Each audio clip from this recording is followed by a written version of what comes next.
తొడగట్టి చెప్తున్నాను, నేను మీసం తీసేస్తా రాయచోటి కేంద్రంగా ఉండకపోతే, లేకపోతే నా మంత్రి పదవి రాజీనామా చేస్తా అని కూడా ఒక స్టేట్మెంట్ ఇచ్చారు. ఇది ఎప్పుడు చేయబోతున్నారని వైసీపీ ఆరోపిస్తుంది. నేను దీనికి కరెక్ట్ ఆన్సర్ చెప్తానండి. యాక్చువల్గా ఈ ఇష్యూ స్టార్ట్ అయింది ఎప్పుడంటే, నీకు మంత్రి పదవి ముఖ్యమా,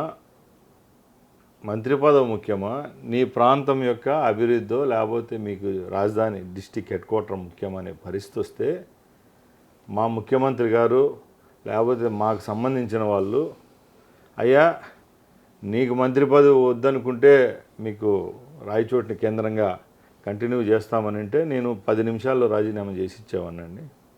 వీళ్ళ దగ్గర చెప్పించుకుంటే అంత హీన సంస్కృతిలో నేను లేను. నేను ఫస్టే ఎవరైతే మంత్రివర్గ ఉపసంఘంలో ఉన్న సభ్యులకు కానీ మా ముఖ్యమంత్రికి కానీ నేను ఒకటే చెప్పా, నేను ఈ మంత్రి పదవి అడ్డంకి అయితే నా జిల్లాకు నేను సిద్ధంగా ఉన్నాను వదులుకునేదానికి. దయచేసి మీరు రాజంపేటకు కానీ లేకపోతే కోడూరుకు సంబంధించిన ఏ నాయకుని కానీ ఇవ్వచ్చు అని చెప్పాను. దానికి నేను ఇప్పటికి కూడా కట్టుబడి ఉన్నాను.